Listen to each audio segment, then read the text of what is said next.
And Katie is here today from Germany. Yeah, American actually, but here from Germany. And Katie is a staff data scientist at Yonder, and she currently works on demand forecasting. And today she's going to give us a very exciting talk about where have all the post offices gone. So give it up for Katie for being here, and welcome to the stage.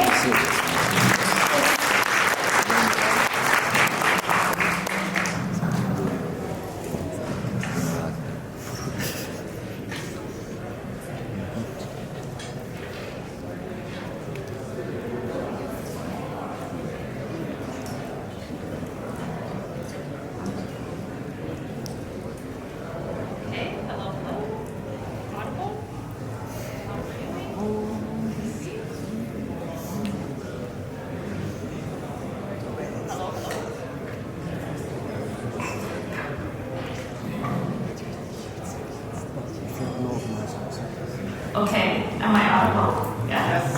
All right. Hey, everybody. Thanks for having me here. I guess I should also say Tere, maybe? Yeah, kind of? Okay. All right. Hey, yeah, thanks for joining me. I'm Katie. I'm a data scientist at Yonder. Let's make sure I get this thing going. Okay. So Yonder is a company that provides machine learning solutions for the supply chain. There I work in demand forecasting, but I'm really excited to be joining you today to talk about an interest of mine.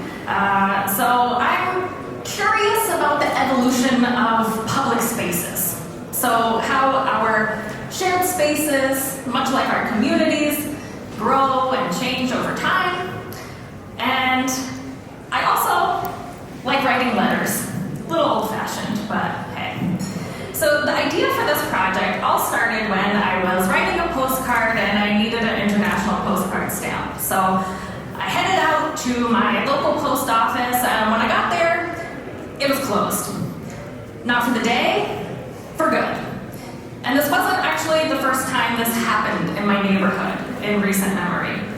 So I began to think, is it just happening in my neighborhood, or is this happening all over the state?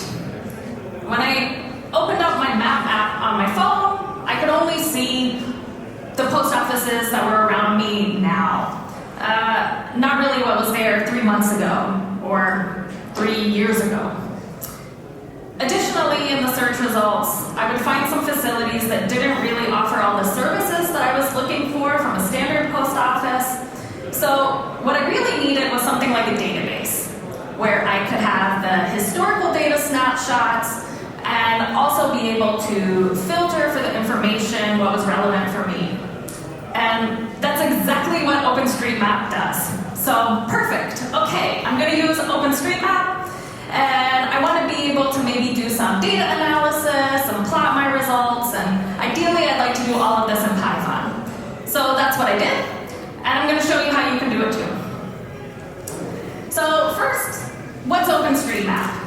If y'all were here yesterday at the lightning talks, you probably heard the excellent talk from Nikita, and you all are experts and know what OpenStreetMap is already. But in case you missed it, I'm going to give you an overview. OpenStreetMap is first and foremost a database. It's a database that's open, and it's free to use, freely licensed under the Open Database License. So how many people here have worked with OpenStreetMap before? Personally, professionally? Awesome, okay, lots of hands. Sounds good. So OpenStreetMap has a website that contains an online map, a geodata search engine, and importantly, as we saw yesterday, an editor.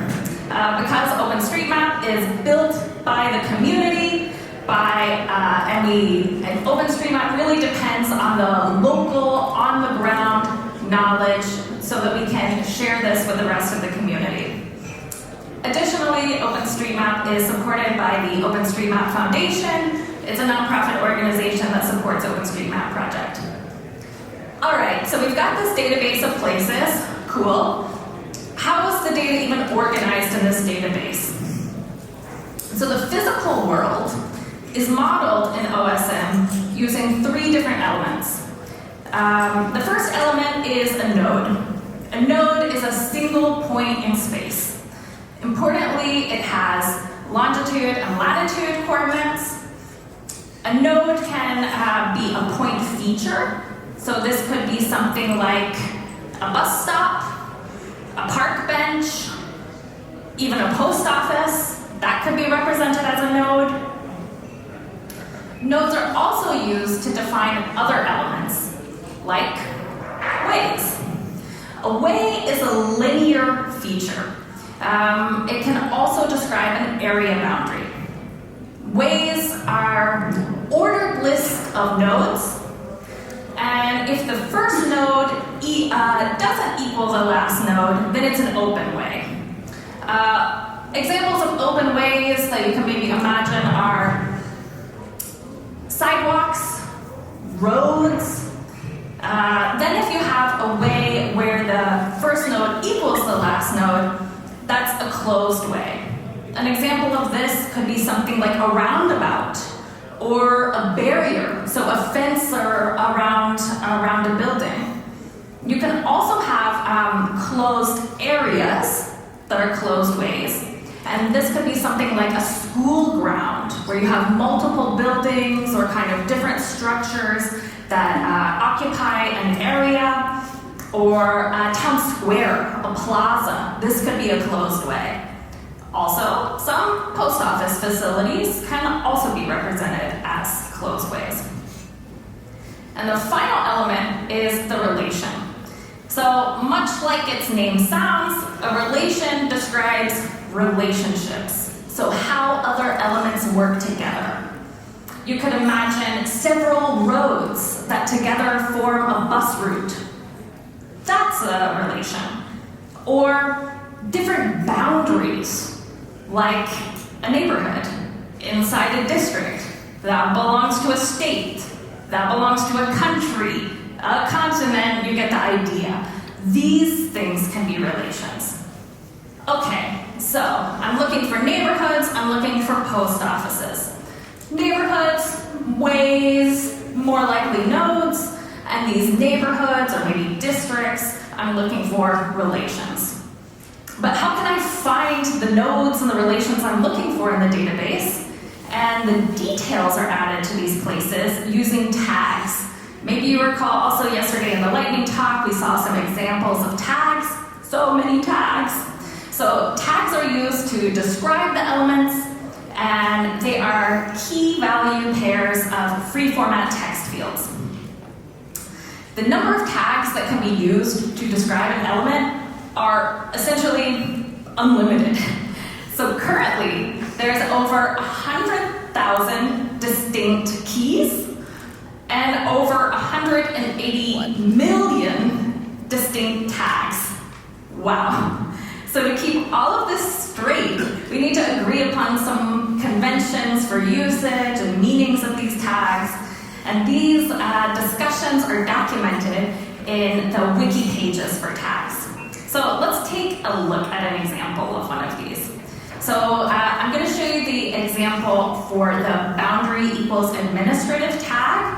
And here I have a snippet, and we're looking at the boundary administrative tag for Estonia. So how are these relations modeled here? How are these administrative boundaries modeled here? So you can see also the heading here is the admin level. That's another tag that you see together with the boundary administrative tag. And as the level number increases, we're looking at more granular boundaries here. So Tallinn, for example, this can be represented as admin level 7 or admin level 8, because here we have kind of a special case for the settlement areas. Then getting to a little bit smaller areas, we have settlement units, so like city districts or sub-districts. Okay, so now I think I know maybe how I can find neighborhoods in Tallinn. From the database, I'm looking for relations with boundary administrative and admin level, maybe 9, 10. Let's have a look at that. How are we going to find post offices in the database? So to talk about this, I'd like to introduce two open source numerous tools that are really useful for diving into the data. Overpass API is a API that keeps an up-to-date copy of the database with minute-level changes, and it provides this copy for search. It's optimized for data consumers, and you can also download small extracts with some limits. All right, but Overpass API does have some particular query syntax that might not be completely beginner-friendly. So, introducing Overpass Turbo. This is another tool that I really enjoy using. It's a front end, and it makes requests to Overpass API, and then it displays the results on a map. An excellent feature here, what's provided by Overpass Turbo is the query wizard. So you can type in a human-readable text field, and then Overpass Turbo builds the query for you. So I typed in post office in Tallinn, and here we have this query, and we see NWR, node way relation, looking for all of these, where amenity equals post office. Okay, awesome. This is the tag that I'm looking for. Let's see what it looks like on the map. Very cool. So you'll see these little circles on the map. That's how the nodes are represented in Overpass Turbo. And then I can realize, okay, I'm probably looking for a node here. I can hover over one, find some information, find a link to this particular node in the OSM database, and maybe some other tags that might be useful, like name or website opening hours. Excellent. Okay, so we have an idea about how to find the data in the database. How do we get our hands on this sweet, sweet data? So, as I mentioned, you can get smaller extracts from Overpass API, but I'm looking for something a little bit bigger. You can get the planet file from OSM that's updated every week, and it's what it sounds like, data for the entire planet. That's a little bit bigger than what I'm looking for. Okay, I want something more in the middle. For this, I used GeoFabric. GeoFabric is a company that provides OSM services, some of which are free, including daily data extracts for regions. Perfect, exactly what I'm looking for. So what's a region here? Well, short answer, it depends. If I'm looking for the data for Tallinn, this is the region that we're going to use. So we see that it's broken up into Europe and then Estonia. That's as granular as it gets. It's different for every country and every region. In Germany, for example, it's broken up by the federal states. In other countries, it's broken up more by the region. Another thing about GeoFabric is that it provides historic data snapshots.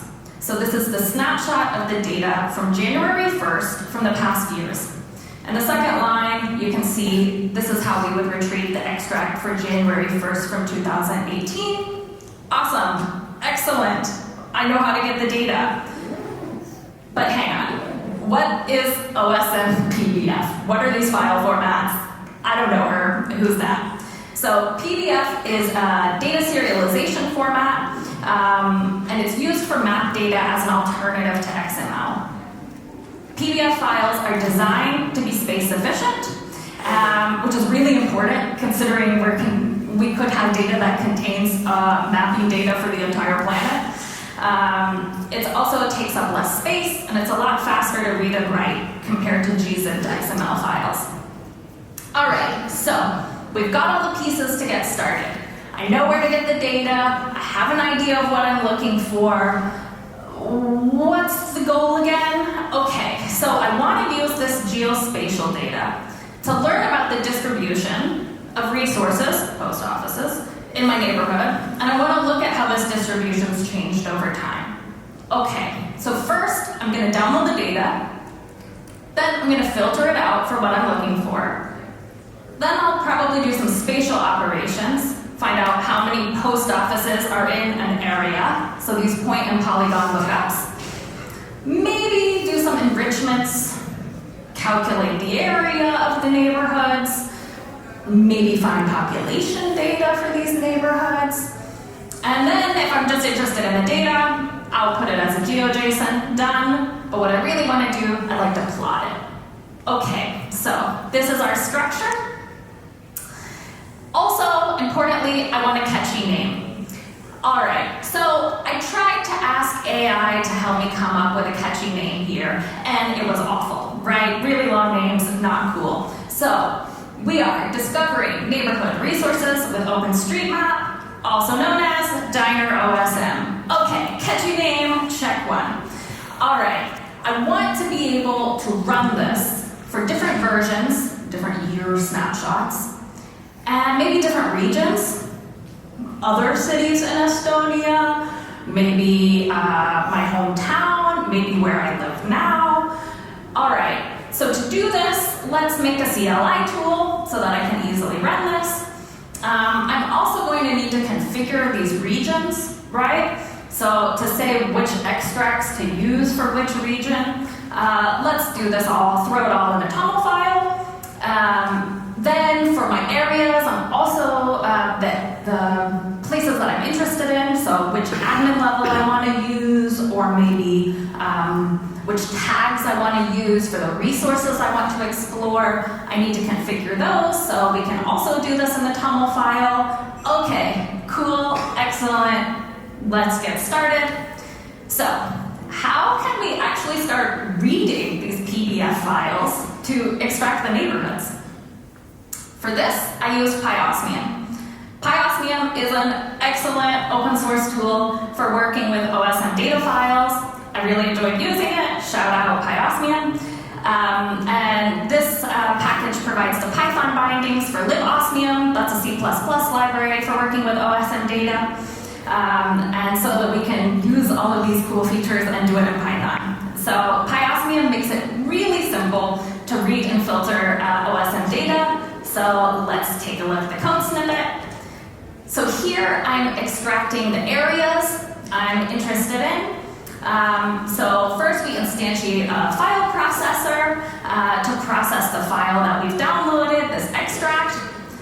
Then we enable the areas processing with areas. So this means that we'll process closed ways and closed multi-polygons as areas. And with areas also enables the location caching. So if you remember when we talked about the elements, the nodes are the only one with coordinates. So we're going to need to cache these nodes if we want to build the geometries for ways or relations. Okay, then the next step, we're going to start filtering. And all of these filters are applied in order for each object. So first, let's filter by entity type, areas, either closed ways or closed multi-polygons. Then we're going to apply some filters. So I'm looking for places that have the tag boundary equals administrative, admin level 9, like we saw on the wiki page. Then I'm going to apply the geo interface filter. This actually doesn't filter anything out. This adds the geo interface attribute to the objects. Geo interface is a Python protocol for working with GeoJSON-like data. Okay, excellent. So I know how I can get the areas or the neighborhoods, the districts that I'm interested in. How do we get the post offices? In much similar way. File processor to process the file with areas. Then I'm going to filter just by the entity type for nodes. We saw that from Overpass Turbo, probably looking for nodes. Then I'm going to apply a key filter for name. What this means is I want to filter for objects that have some non-null value for the name key. I don't really care for the full tag, just needs to have a name. And then again, amenity post office, we apply the geo interface filter, and there's this other filter that I skipped in the last slide. This is a custom filter, so PyOsmium allows you to create a custom filter as well.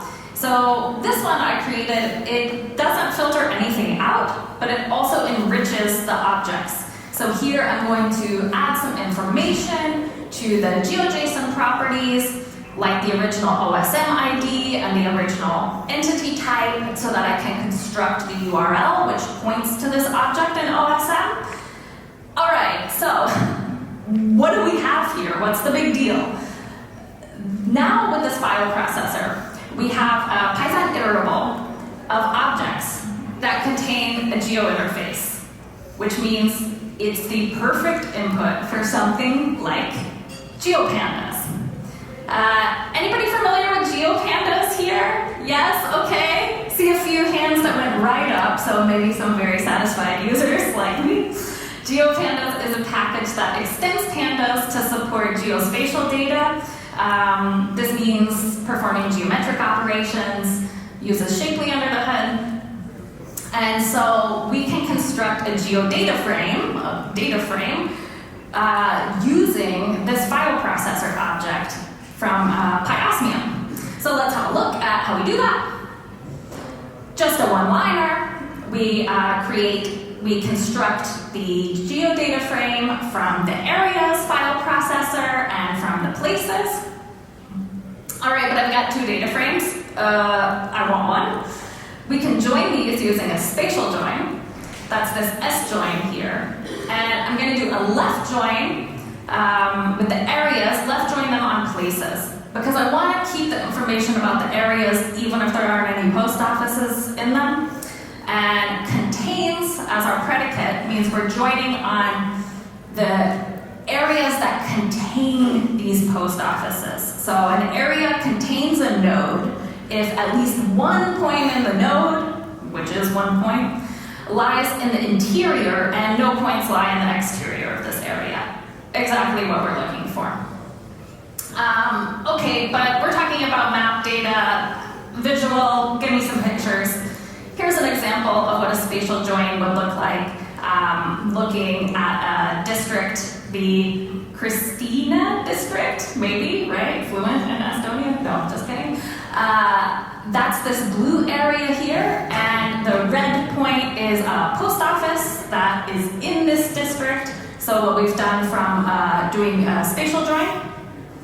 Okay, then this means we also have a data frame. So we can group by the unique areas, we can get the total number of post offices, we can apply other transformations like you would in pandas anyway. Okay, excellent. But wait, hang on. I've got these two data frames, I joined them. They were file processors using the file that we downloaded, which is all of Estonia. That's not really what I'm interested in, just want to look at Talon. So I want to narrow down the scope of this data, and I can use this, I can do this using clip.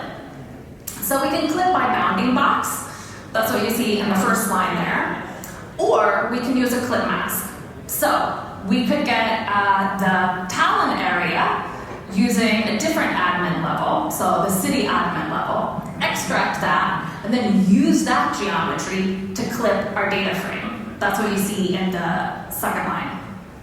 All right, so awesome. Now I've got my data frame of areas, post offices in these areas. It's only the city that I'm interested in. Perfect. Then I can start to apply some transformations, like calculating the area. So to do that, I need to set the coordinate reference system, and then I want to project it to another coordinate reference system with the output in meters, so that then I can calculate the area in square kilometers. Really simple to do in GeoPandas. And then we have this beautiful data frame, right? We're done. Okay, just kidding. Tables aren't really where map data shines. We really want to look at a plot, a visualization.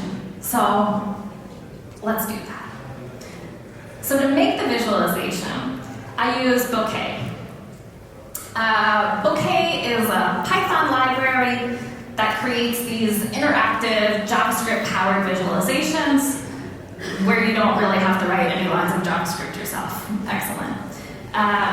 Bouquet also supports working with geospatial data using the GeoJSON data source. So in the simplest way, if I want to use Bouquet, I just have 4 steps.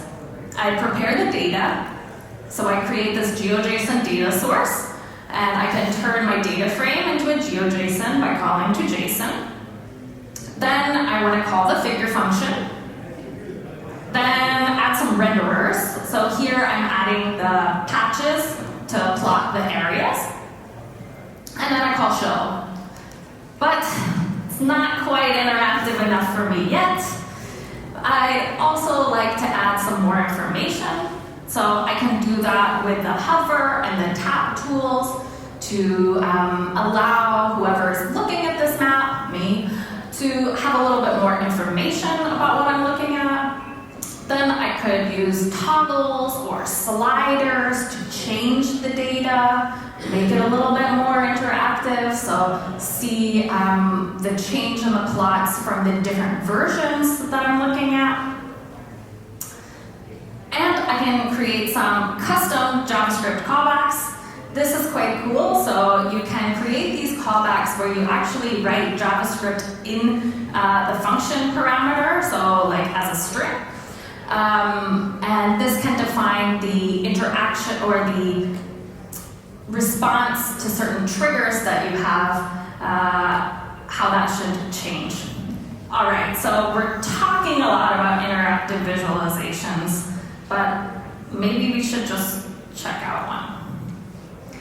All right, so here's what this looks like, all the data that we've gotten and the map that we've created for post offices and Tallinn.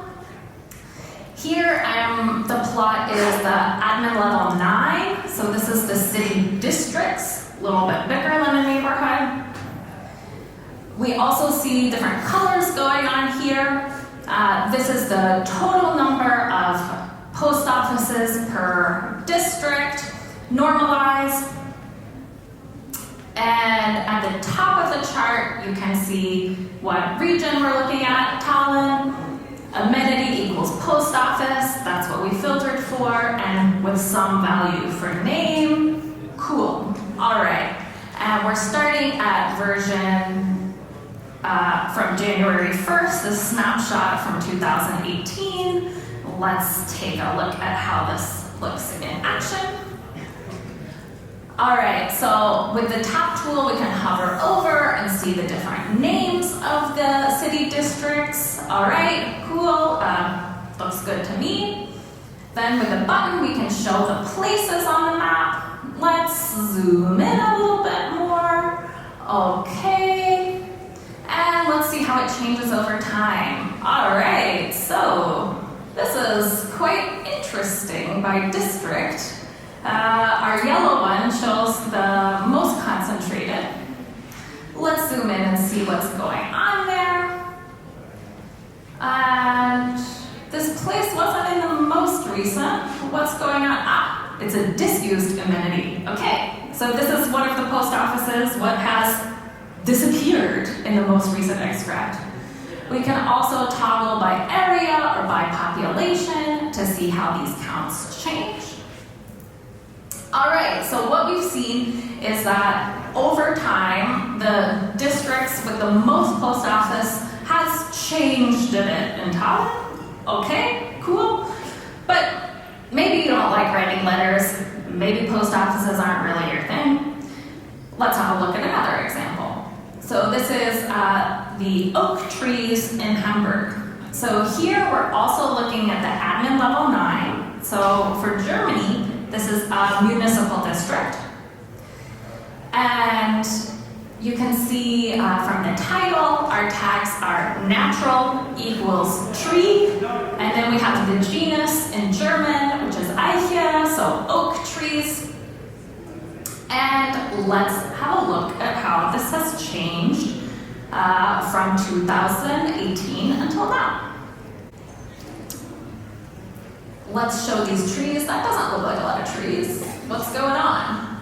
All right, let's see some of these trees grow. All right, get more. All right, getting greener. Oh my gosh, what happened? This is crazy. What? All of these trees grew overnight? No, of course not. Here we see an example of a large-scale data import, probably of a trees database, what a community mapper was kind enough to add in 2024 to OSM. So I talked over the last part. We're just going to watch it one more time. So again, we see these places, and you can see we're looking at this by the total count, and our districts have significantly changed from the recent import.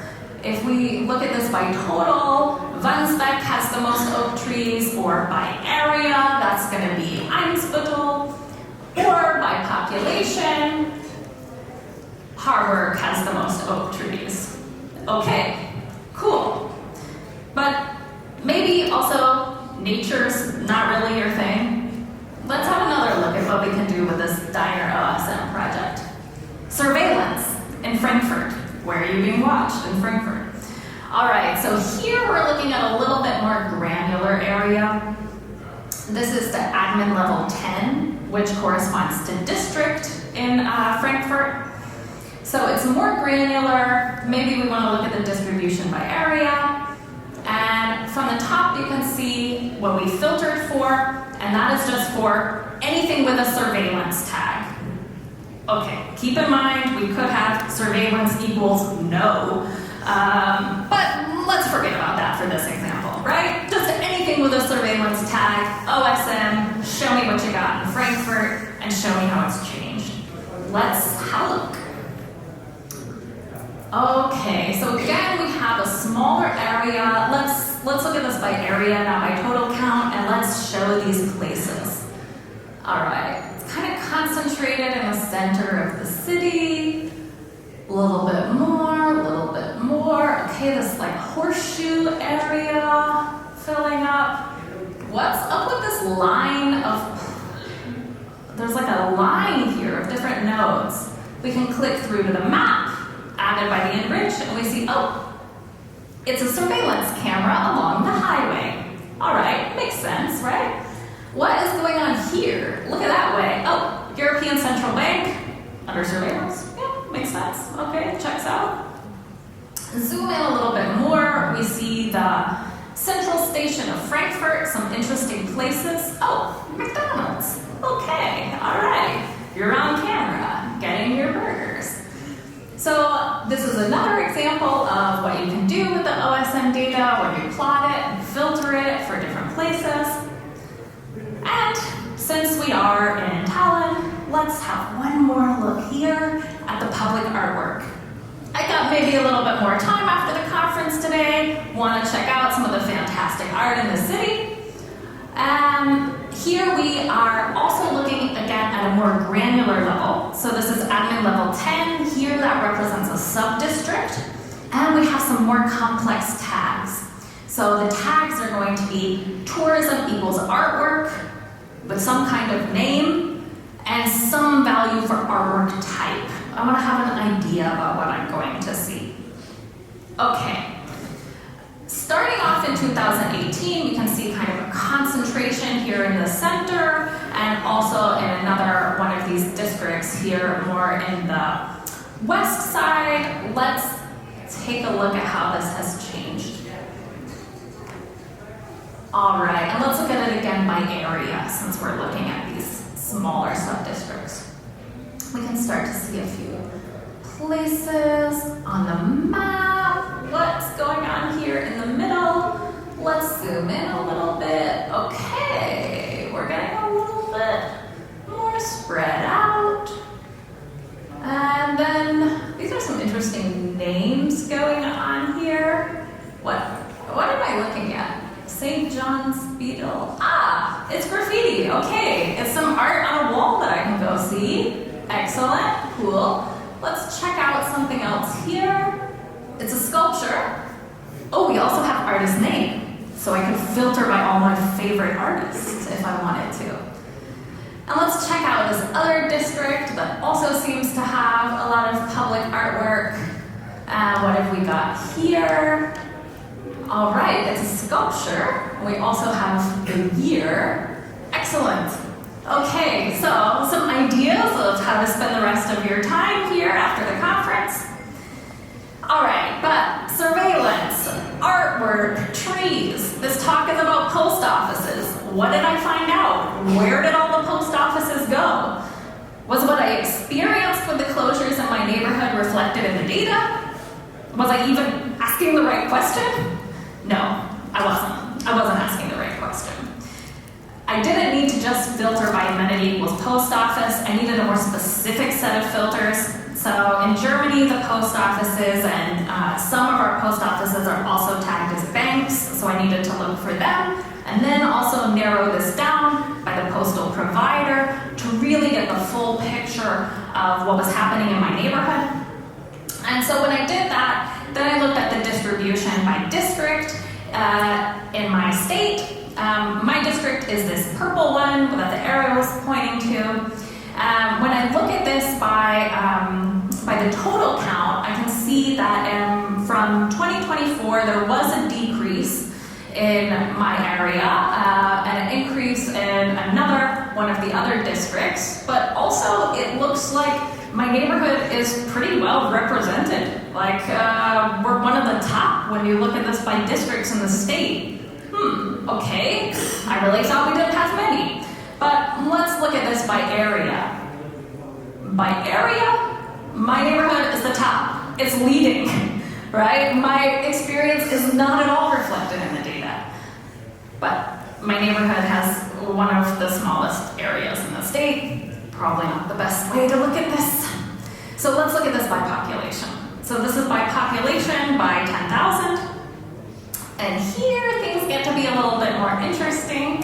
So I can again see this decrease from 2024 to now. But when we look at the final picture, for all of these districts, it's a bit more evenly distributed.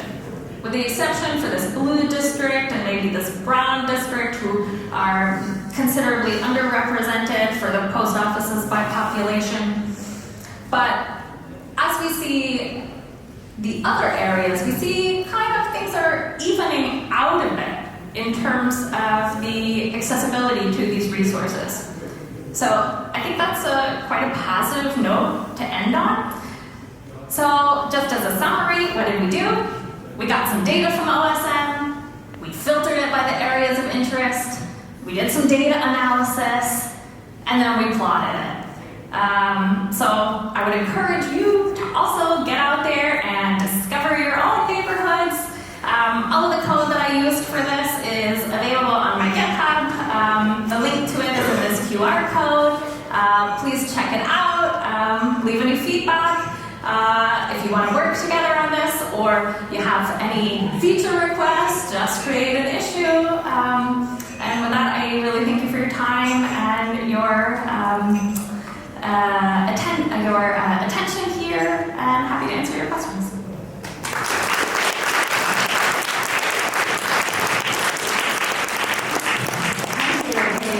Especially thank you for making this also about Estonia and doing these examples. It was so much fun to follow. And you did pronounce Christina almost absolutely correctly, so all good with that. I do have some questions from Discord for you. So, okay, this one is good. You talked about how in German the OSM data has a genus Eiche for oaks. But does this mean that there's no global standardization for these tag values? Oh, excellent question. Okay, actually the genus is represented in multiple languages in OSM. Of course, it's different by every object or entity that you're talking about, but we had genus in English, genus in Latin for these examples. I don't think for the trees in Germany we had genus in Estonian, but maybe also if we looked at trees here, so these tags are they're unlimited, right? So it's really up to the mapping community what you want to put in there. Okay, good to know. Okay, it's hard to choose. Okay, what are the most interesting features that you have seen being mapped in OSM, and are there some that you wish would be mapped or that could be dealt with? Oh, excellent question. Okay, so I really found the surveillance one interesting. That's why I put it up. And another idea or kind of hobby project that I would like to work on is how to map my route to places where I want to go, and how often I'm under public surveillance cameras when I go there. No, I'm not trying to do anything sketchy, but it would be interesting to know how much you're caught on candid This would be camera. like also a hot topic for Estonians. I think this is spoken quite a bit in media nowadays. Oh, also important here, what's really important to mention in the maps is accessibility tags. So things like restaurants or public bathrooms being accessible to people who use wheelchairs or other types of mobility assisting, if there's stairs, or this is really important in OSM and used by other projects too.